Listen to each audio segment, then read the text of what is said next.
thank you for coming in a spirit of absolute determination to ensure that the rotten, wicked, evil, bestial government of Burma, which has no right to be in power at all, is removed once and for all, sooner rather than later.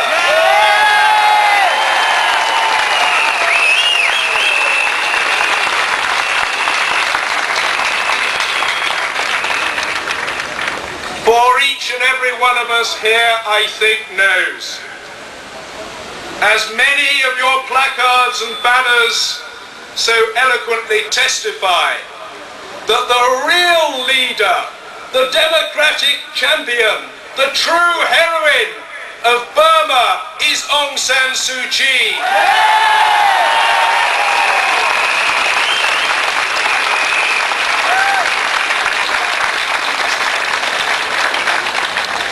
I want very warmly to thank the Burma campaign Zoya Fan, who may one day be a leader of Burma, I hope, herself. And the 30 organisations involved in making today happen. Because there are demonstrations in probably 20, 25 or 30 other cities around the world. This is part of a worldwide protest against a regime whose abuse of human rights is more egregious than probably that of any other country on the face of the earth. And let's remind ourselves why we are complaining so loudly, so passionately and so long. Over the last 3 years I've been over the border into Karen State. I've been twice to the Thai-Burmese border and once, only a fortnight ago, to the India-Burma border. And the picture is very stark indeed. Rape as a weapon of war, extrajudicial killings, the use of child soldiers on a scale greater than in any other country of the world, the use of human minesweepers, religious persecution, the incarceration of political prisoners, yes, cultural genocide as well, are all part of the story of savagery that has disfigured Burma and, in a real sense, shamed the whole of the world.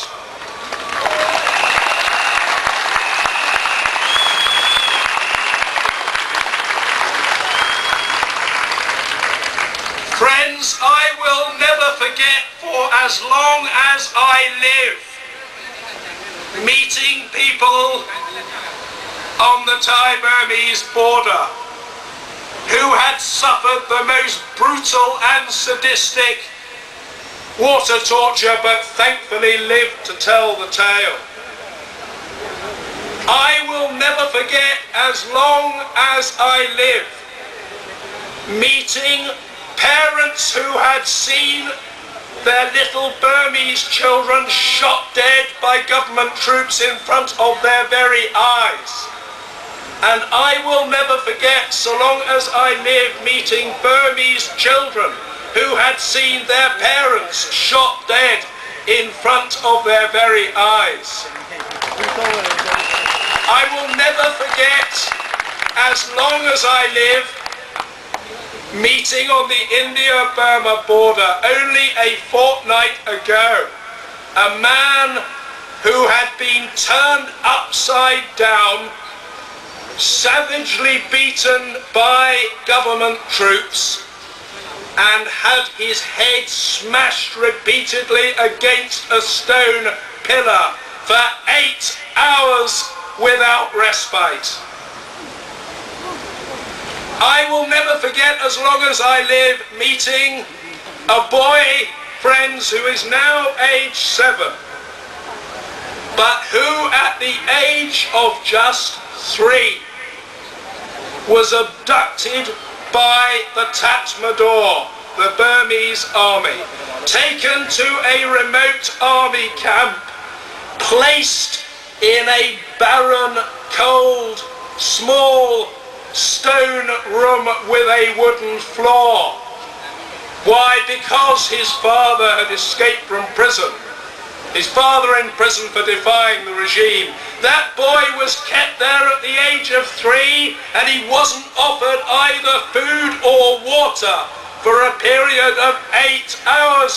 Friends, I tell you, these are the depths to which this despicable and sadistic regime will plunge in an ultimately doomed attempt to hold on to power and to cling on to its ill-gotten gains.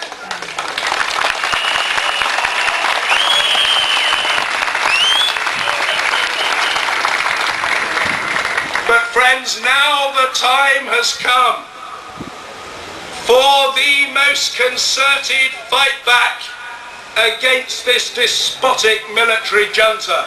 And as previous speakers have all so eloquently and passionately said, it isn't just about words. It is about deeds. And it's about doing the right deeds now.